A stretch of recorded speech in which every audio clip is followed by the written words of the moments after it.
మన ప్రభు అయిన యేసుక్రీస్తు నామములో ఈ ఉదయకాలపు వాగ్దానం ద్వారా మరి మీ ముందుకు రావటం జరిగింది. ప్రియులారా, అందరికీ వందనాలు తెలియపరుస్తూ ఉన్నా. మరి వేకుజామున లేచారా? మరి దేవుని వాక్యమును చదువుకుంటున్నారా? ప్రార్థన పూర్వకంగా ముందుకు వెళ్తున్నారా? ప్రియులారా, ఈ యొక్క ఆత్మీయ పలకరింపుతో ఈ ఉదయకాలం ముందు మీ ముందుకు రావటం జరిగింది. మరి దేవుని వాగ్దానంతో ఈరోజు మనం ముందుకు వెళ్దాం. పరిశుద్ధ గ్రంథం నుంచి సామెతలు 15వ అధ్యాయం. మృదువైన మాట క్రోధము చల్లార్చును.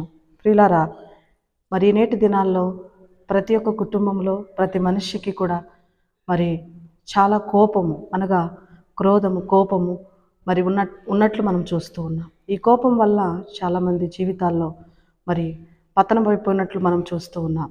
ఎంతోమంది మరి బలవంతంగా మరి మరణిస్తూ ఉన్నారు. దేన్ని బట్టి అంటే అది కోపమును బట్టి.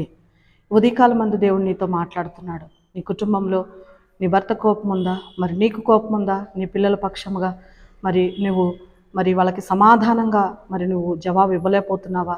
ఉదయకాలం మందు దేవుడు నీతో మాట్లాడుతున్నాడు.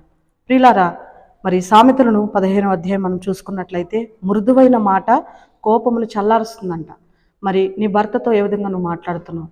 మరి భార్యగా నువ్వు ఏ విధంగా నీ భర్తతో మాట్లాడుతున్నావు? పిల్లలకు మనం ఏ విధంగా సమాధానం ఇస్తున్నాం అనేటువంటిది మనం చూసినట్లయితే కుటుంబాల్లో జీవితాల్లో మరి క్రోధము అనగా కోపముతో మరి ప్రారంభమవుతున్నాయి ఈ నేటి దినాల్లో మనం చూసినట్లయితే. ప్రియులారా, ఈ యొక్క వాక్యమును అనగా ఈ యొక్క వాగ్దానమును మరి చూస్తున్నటువంటి ప్రతి ఒక్కరూ కూడా మరి మనలో ఏమాత్రము కూడా కోపం ఉండకూడదని పరిశుద్ధాత్మ దేవుడు ఆశపడుతున్నాడు. మృదువైనటువంటి మాట ఏం చేస్తుందంట? కోపమును చల్లారుస్తుంది. కాబట్టి నీ బిడ్డలతో మృదువుగా మాట్లాడు, ప్రేమతో మాట్లాడు. నీ భార్యతో ప్రేమతో మాట్లాడు. మరి అనగా నీ యొక్క భర్తతో ప్రేమగా మాట్లాడు. సంఘములో సమాజంలో ప్రతి ఒక్కరితో కూడా నువ్వు మృదువుగా ప్రేమగా మాట్లాడినట్లయితే దేవుడు నిన్ను ఆశీర్వదించబోతున్నాడు. ఈ వాక్యం దేవుడు దీవించును గాక. ఈ ఉదయకాలపు వాగ్దానం ద్వారా మరి మనం ముందుకు వెళ్దాం, ప్రార్థన చేసుకుందాం, తలల వంచి మోకరిద్దాం. మహాపరిశుద్ధ వందనాలు. ఉదయకాలం మందు ప్రభా, మీరు మాతో మాట్లాడారు.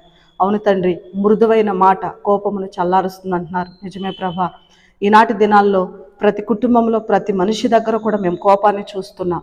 అలాంటి కోపము ప్రభా దేవుని చిత్తము నెరవేర్చదని నీ వాక్య లేఖనాలు మాట్లాడుతున్నాయి.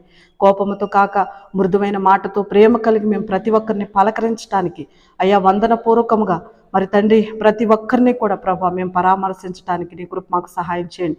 కుటుంబాల్లో సమాధానం ప్రేమ ఉంచండి. సంఘంలో ప్రేమను దయచేయండి ప్రభా. ప్రతి ఒక్కరి మధ్యలో ప్రభా మీ ప్రేమ సమాధానం నుంచి ముందుకు నడిపించమని ఉదయకాలం మందు ఎంతమంది అయితే ఏకీభవిస్తున్నారో ప్రభా వాక్యము ద్వారా వాగ్దానము ద్వారా ఎంతమంది అయితే ప్రభా వారి జీవితాలను ప్రారంభిస్తున్నారు అట్టి బిడ్డలందరినీ ప్రభా మీరు ఆశీర్వదించి దీవించమని ప్రభా ప్రతి బిడ్డల యొక్క జీవితాల్లో గొప్ప కార్యాలు, ఘనమైన కార్యాలు, బలమైన కార్యాలు మీరు జరిగించి ముందుకు నడిపించమని యేసే సర్వశక్తి గల నామములో ప్రార్థిస్తున్నాం తండ్రి.